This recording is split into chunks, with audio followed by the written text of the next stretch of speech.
কয়েকদিন পরে কলেজে যাবা, কলেজে যে উঠবা, ইয়াস আমি কলেজের স্টুডেন্ট, ঠিক আছে। তো তোমরা যারা উত্তেজিত 27 মানে এক্সাইটেড 27 ব্যাচ, তো তারা কিন্তু কলেজ নিয়ে অনেক ফ্যাসিনেটেড। এবং এখন এই যে তোমাদের ফ্যান্টাসিগুলো চলতেছে, বুয়েট মেডিকেল ঢাবি, এই যে চলতেছে না, এগুলা কিন্তু তোমরা সাবধান হও। যাই হোক, এখন একটু মজার মোড থেকে বাইরে আসি। তো কলেজে তোমরা বিভিন্ন সমস্যা ফেস করবা, ঠিক আছে। আমরাও যখন first year, second year test পরীক্ষা এবং পরবর্তীতে অ্যাডমিশন, এইচএসসি পরীক্ষার সময় সব কিছু মিলায় আমাদের এক্সপিরিয়েন্স থেকে বলতেছি, মানে আমাদের এক্সপিরিয়েন্স মানে আমার ব্যাচমেটদের মধ্যে যেগুলো আমি দেখে আসছি সেগুলো থেকে বলতেছি, তোমার কলেজে অনেকগুলো সমস্যা হবে। তো সেগুলো নিয়ে এক এক করে এখন বলবো। তো সময় থাকলে অবশ্যই দেখো। তো এবং আমি মনে করি তোমার জন্য দেখাটা ইম্পর্টেন্ট, বুঝছো। এখন থেকে তুমি যদি জেনে নাও না, তাহলে খুবই ভালো হয় আর কি। আচ্ছা, তো প্রথমেই কলেজে যেসব সমস্যা হবে ওর মধ্যে যদি বলি, পড়া জমানোর একটা সমস্যা, ঠিক আছে। এই যে পড়া জমানো থাকে না, এটা মনে করো কি, তুমি যদি তোমার কোনো একটা সিনিয়র ভাইয়াকে জিজ্ঞেস করো বা ভাইয়া একটা আপুকে যদি জিজ্ঞেস করো, ঠিক আছে। তোমরা অলরেডি যারা তোমরা তো 27 ব্যাচ, তাই না? তো তোমরা যারা 26 ব্যাচকে যারা জিজ্ঞেস করবা, অর্থাৎ তোমাদের ঠিক ইমিডিয়েট আগের ব্যাচ যারা, তাদেরকে যদি তোমরা জিজ্ঞেস করে দেখো, তারাও কিন্তু তোমাকে ঠিকই বলবে যে ভাইয়া আসলে সত্যি পড়ার অনেক গ্যাপ পড়ে যায়, পড়া আমরা অনেক কিছু শুরুতে অনেক কিছু চাইছিলাম কিন্তু সেটা হয় নাই। তো তোমরা এখন অনেক কিছু ভাবতেছো যে না আসলে কিন্তু আমরা ইনশাল্লাহ পড়া কাভার করে ফেলবো, পড়া পড়ে ফেলবো, কিন্তু আসলে না, এই পড়াটা না জমেই, বুঝছো। আমাদের সময় আমরা চাইছিলাম শুরু থেকে যে পড়া যেন না জমে, কিন্তু জমে যায়। এটা তোমার অনেকগুলো কারণ আছে। প্রথমে যদি বলি, দেখো তোমার একটা ডেইলি রুটিন বলি, হ্যাঁ। কলেজে মনে করো তোমার মর্নিং শিফটে ক্লাস হবে, ঠিক আছে। আমি যেহেতু সেন্ট জোসেফের স্টুডেন্ট ছিলাম, তো আমাদের এই সকালবেলায় হতো, নটরডেম, হলিক্রস এরকম হয়, এবং আদমজি সহ আর অন্যান্য সব অনেক ম্যাক্সিমাম কলেজে, ম্যাক্সিমাম না অনেক কলেজেই মানে মর্নিং শিফটে ক্লাস হয়, অনেক কলেজে আবার তোমার এই ডে শিফটে হয়, ঠিক আছে। তো মনে করো তুমি মর্নিং শিফটে একজন স্টুডেন্ট, ফার্স্ট ইয়ারের, মানে কলেজ ফার্স্ট ইয়ারের, ঠিক আছে। তো তোমার ডেইলি লাইফটা অনেকটা এরকম হবে। মনে করো তুমি সকালবেলা 5টার সময় ঘুম থেকে উঠলা, ঠিক আছে। ঘুম থেকে উঠে তুমি মনে করো যে নামাজ পড়লা বা ফ্রেশ হয়ে নিলা, হাত মুখ ধুয়ে নিলা, তারপরে হয়তো তুমি একটু ফ্রেশ হয়ে খাওয়া দাওয়া করতে করতে মানে সকাল 7টা বাজবে আর কি। 7টা থেকে তোমার 8টার মধ্যে এই যে সময়টা 1 ঘন্টা, এই 1 ঘন্টার সময়ের মধ্যে তোমাকে কলেজে যেতে হবে। 8টা থেকে মনে করো তোমার ক্লাস শুরু, ক্লাস হতে হতে মনে করো 1টা বাজবে।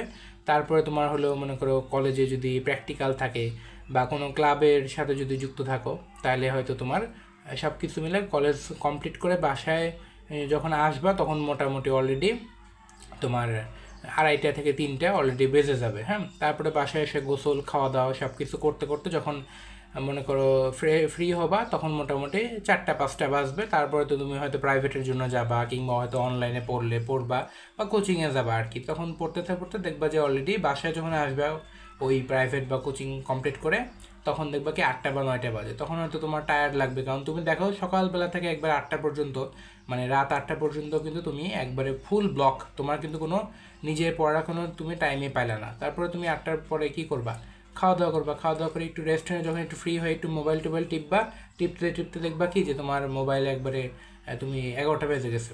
তারপরে তোমার 1 ঘন্টা আছে, তুমি 1 ঘন্টা কি পড়তে পারো 1 ঘন্টা পড়লা। তারপর তো তুমি যখন বই পাতা উল্টা উল্টা দেখবা, তখন দেখবা যে 9-10-এর সিলেবাস হচ্ছে মনে করে 100 গুণ বড়, হ্যাঁ।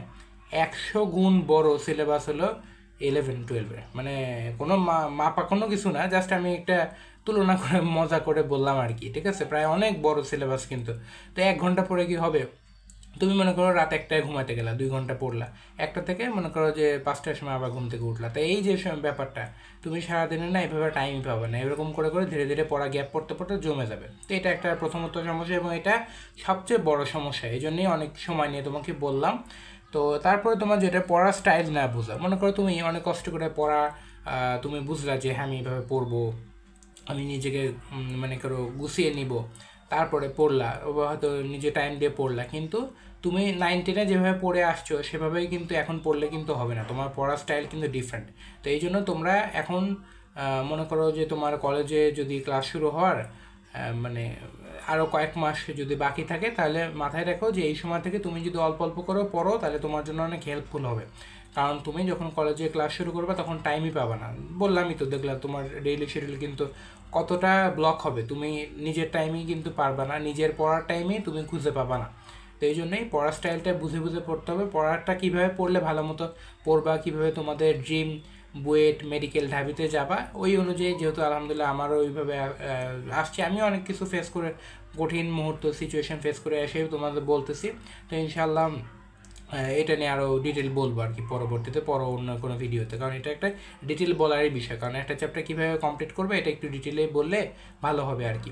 এরপরে আর একটা সমস্যার মধ্যে যেটা, সেটা হলো যে অনিয়মিত হয়ে যায়, মানে ইরেগুলার হয়ে যায়। যখন তোমার পড়াশোনা জমতে থাকবে না, মানে গ্যাপ তৈরি হবে, তখন তোমার পড়াশোনা করতে না আগ্রহ পাবে না, তোমার রেজাল্ট খারাপ হবে, ধীরে ধীরে তোমার মানে মোটিভেশন, যেটা এখন এক্সাইটমেন্ট যে বুয়েট মেডিকেল ঢাবি একবারে সব কাঁপায় দিব, এই জিনিসগুলো পরবর্তীতে দেখবা যে আগ্রহ কমে গেছে। এরপরে যদি বলি সেটা হচ্ছে তোমার প্ল্যান না থাকার, ঠিক আছে।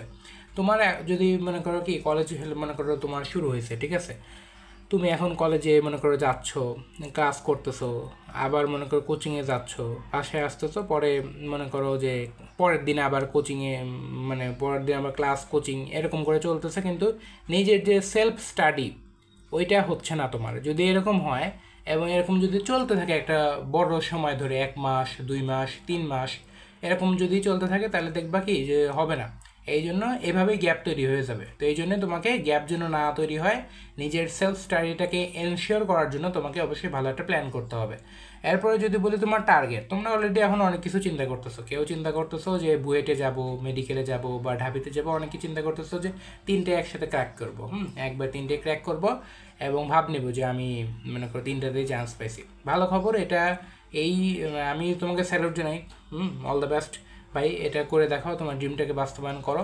কিন্তু কলেজে যখন উঠবা তখন কিন্তু যেটা বললাম যে নিজের সেলফ স্টাডি করার টাইমটুকুই পাবা না, তখন ভালো মতো বায়োলজিও পড়তে পারবে না, ম্যাথও পড়া হবে না, কেমিস্ট্রি ফিজিক্স মনে করো যে কোনো মতো পড়ে কমপ্লিট করবে আর কি, হালকা হালকা পড়ে শেষ করতে হবে, কারণ সিলেবাস অনেক বড়, সময় খুবই অল্প। এই জন্য প্ল্যান করো এবং তোমার টার্গেটটাকে সেট করো, তুমি মেইনলি কোথায় যেতে চাও, ইঞ্জিনিয়ারিং, ভার্সিটি নাকি মেডিকেল, চিন্তা করে দেখো। আচ্ছা, এরপরে যেটা বলবো হোস্টেলের সমস্যা। তোমরা অনেকেই যারা মনে করো এলাকায় আসো কিংবা ঢাকার বাইরে থাকো, তারা হয়তো ঢাকার বিভিন্ন কলেজে চান্স পেয়ে আসবা, তখন তারা ভর্তি হবা, তোমাদের ক্ষেত্রে একটা হোস্টেলের ব্যাপার থাকবে। কিংবা অনেকে হয়তো বা যারা এলাকা থেকে জেলা শহরে বা বিভাগীয় শহরে আসবা পড়াশোনা করার জন্য, তোমাদের জন্য একটা হোস্টেলের একটা ব্যাপার থাকে। তোমরা হোস্টেলে কিন্তু তোমার নিজের সাথে নিজে অ্যাডজাস্ট করতে, মানিয়ে নিতে একটু টাইম লাগবে, রুমমেটের সাথে ঝগড়া টগড়া এগুলো ব্যাপার থাকে। তো আমি নিজে হোস্টেলে ছিলাম না, কিন্তু আমার ফ্রেন্ড, আমরা যারা সেন্ট জোসেফের স্টুডেন্ট ছিলাম, অনেকেই আমাদের কলেজের আশেপাশে অনেক হোস্টেল ছিল, ভালো হোস্টেলই ছিল, তারপরেও তাদের অনেক সমস্যা হতো, কারণ তারা ঢাকায় নতুন ছিল, এই জন্য তাদেরকে নিউ প্লেসের সাথে একটা অ্যাডজাস্ট করতে একটু কিছুটা টাইম স্পেন্ড করতে হয়েছিল। তো তোমরাও কোনো হেল্প লাগলে কমেন্টে আমাকে জানাও এই ব্যাপারে। আর হোস্টেল নিয়ে অলরেডি আমি ভিডিও দিয়ে রাখছি, তোমরা দেখে আসতে পারো যে সেটা চাইলে। আর মনে করো এই তো একটা সমস্যা, তো হোস্টেলের ব্যাপারটা, তুমি যেহেতু ঢাকায় পড়াশোনা করতে আসছো, হোস্টেলটাকে একটু নিজের সাথে নিজে মেনে নিলেই হয়। এরপরে যদি বলি সেটা হচ্ছে তোমার রুটিনের অভাব, ঠিক আছে। তোমার যদি রুটিন ভালো মতো না থাকে, পড়বা কয়টায়, ঘুমাবা কয়টায়, উঠবা কয়টায়, নিজের কোচিং কলেজ এগুলো যদি রুটিন ভালো মতো না থাকে, তাহলে রুটিন মেনটেন করে নিও। আর রুটিন নিয়ে আমি অলরেডি ভিডিও দিচ্ছি, তোমরা কীভাবে পড়বে, এটা বিশেষ করে তোমাদের বড় ব্যাচ যারা, অর্থাৎ তোমাদের সিনিয়র, ইমিডিয়েট সিনিয়র ব্যাচ 26 ব্যাচকে নিয়ে অলরেডি ভিডিও দিয়ে রাখছি, সেটা চাইলে দেখে আসতে পারো। তারা অলরেডি কিন্তু স্ট্রাগল ফেস করে যাচ্ছে, তো এই জন্য তো ওই রুটিনটা ফলো করলে তোমরা ভালো করতে পারবা। ওটা আমার এক্সপিরিয়েন্স থেকে বানানো, আমি একটা সময় ওইটা রুটিন ফলো করে আলহামদুলিল্লাহ সাকসেসফুল কিছু ইভেন্ট তৈরি করতে পারছি আলহামদুলিল্লাহ। এরপরে যদি বলি তোমার ডিস্ট্র্যাকশন, ঠিক আছে, মোবাইল ফোন এগুলো নিয়ে ডিস্ট্র্যাক্টেড হয়ে যেতে পারো। এটা মেইনলি কেন হতে পারে জানো? কারণ হলো, মনে করো তুমি অনেক কিছু চিন্তা করছো, বুয়েট মেডিকেল ঢাবি ইনশাল্লাহ একবার ফুল কোপ দিব, খুবই ভালো কথা, আই রেসপেক্ট দিস, আমি আরেকবার তোমাকে স্যালুট জানালাম, তুমি এখন থেকে খুব সিরিয়াস, খুবই এক্সাইটেড, খুবই ভালো কথা, সিরিয়াস হও। কিন্তু যখন মনে করো তুমি কলেজে উঠে নিজের সেলফ স্টাডির জন্য টাইম পাবা না, এর কারণে তুমি কলেজের রেজাল্ট ভালো করতে পারবে না, কলেজের রেজাল্ট খারাপ হবে, কোচিংয়ের রেজাল্ট খারাপ হবে। এরপর তোমার যখন নাম্বার কম আসবে, সময় যখন যেতে থাকবে, কয়েক মাস চলে গেছে, মাত্র 1টা 2টা চ্যাপ্টার পড়ছো, তখন তোমার নিজের মনের মধ্যে অনেক বেশি ডিপ্রেশন কাজ করবে। ঠিক আছে, কি কাজ করবে? ডিপ্রেশন কাজ করবে। ডিপ্রেশন, এই যে ডিপ্রেশন তোমার কাজ করবে না, এই ডিপ্রেশন কাজ করার জন্য তুমি চাবা কি একটু মনের খুশি মিটায় আসে, এই জন্য তুমি মোবাইলে গেম খেলতে যাবা বা মোবাইল একটু বেশি চালাবা, তখন কি হবে? ডিস্ট্র্যাক্টেড হয়ে যাবে। ঠিক আছে, তো মূলত তোমার পড়ার ওই যে গ্যাপ, প্রথমে যেটা বললাম একটু টাইম নিয়ে বলছিলাম, ওই পড়ার গ্যাপ থেকে তোমার মেইনলি এটা সমস্যা হবে। এই জন্য এখনই সাবধান হও। প্র্যাকটিক্যাল একটা গুরুত্বপূর্ণ জিনিস, কারণ হলো তুমি এখানে অনেক কিছু তুমি ভালো মতো শিখতে পারবা, কিন্তু প্র্যাকটিক্যাল নিয়ে না বেশি পরিমাণে এক্সাইটেড হওয়া যাবে না, কারণ তোমার এমনিতে কলেজে না সেলফ স্টাডি করার জন্য তুমি টাইম পাবা না অলরেডি। কিন্তু তুমি যদি প্রথম থেকে ভালো মতো ভিডিওটা ফলো করে আসছো, তাহলে হয়তো শুনতে পারো যে আমি বলছিলাম যে মানে একটু আগে কিন্তু বললাম যে তোমার সেলফ স্টাডি করার জন্য তুমি কিন্তু ডেইলি রুটিন অনুযায়ী টাইমই পাচ্ছ না, তাই না? সারাদিনই তোমার 11টা-12টা পর্যন্ত তুমি দেখলেই তো যে একবারে সকালবেলা ঘুম থেকে ওঠা থেকে শুরু করে একবারে রাত 11টা-12টা পর্যন্ত তোমার কিন্তু সারাদিনে কোনো টাইমই নেই পড়ার, নিজের পড়ার কোনো টাইমই নেই। এই যে সেলফ স্টাডি তুমি করতেই পারতেছো না, ওর পাশাপাশি তুমি যদি প্র্যাকটিক্যাল নিয়ে বেশি ফোকাসড থাকো, প্র্যাকটিক্যাল যদি বেশি গুরুত্ব দেওয়ার চিন্তা ভাবনা করো, তাহলে কিন্তু তুমি মনে করো একাডেমিক রেজাল্টও ভালো করতে পারবে না, প্র্যাকটিক্যালে বেশি গুরুত্ব দিতে গেলে না খুব একটা লাভও হবে না তোমার। কারণ প্র্যাকটিক্যাল না, আসলে প্র্যাকটিক্যালের চেয়ে আমরা সাধারণত থিওরিটিক্যাল পড়াটাকেই আমাদের কলেজগুলোতে মেইনলি গুরুত্ব দিয়ে রাখে, এবং তোমরা নিজেরাও জানো প্র্যাকটিক্যালের চেয়ে অবশ্যই এইচএসসি বা অ্যাডমিশনে তোমার কি থিওরিটিক্যাল পড়াটাই বেশি হেল্পফুল হবে, তাই না? ফাইনালি যদি বলি কনফিডেন্স না থাকে আর কি, তো এই সেম পয়েন্টগুলো তোমাদের বড় ভাইয়াকেও বলছি রিসেন্টলি কিছুদিন আগে, তাদের কাছ থেকেও তোমরা যখন এক্সপিরিয়েন্স নিবা, আমি তো তোমাকে বললাম তোমাদের অলরেডি আমি 3 ব্যাচ সিনিয়র, তারপরে তোমরা যারা আসো, তোমরা যদি কোনো ইমিডিয়েট সিনিয়র ভাইয়া বা আপুকে জিজ্ঞেস করো, তারা বলবে কনফিডেন্স নাই, কনফিডেন্স পাই না, বুয়েট মেডিকেল ঢাবির কোনো কনফিডেন্স নাই। তো তাদের কাছ থেকে শুনলে আরও ডিটেল ভালো মতো বুঝতে পারবা। তো কনফিডেন্স না থাকাটা মেইনলি এই যে আগের 9টা পয়েন্ট যে সমস্যাগুলো বললাম, সেগুলোরই একটা ধারাবাহিক ফল। হ্যাঁ, তো এই জন্য এখনই সাবধান হও, নাহলে পরবর্তীতে কি কাজ করবে? ডিপ্রেশন। ঠিক আছে, ডিপ্রেশন কাজ করবে। এখন কি আছে? এখন হলো এক্সাইটেড, পরবর্তীতে ডিপ্রেশন।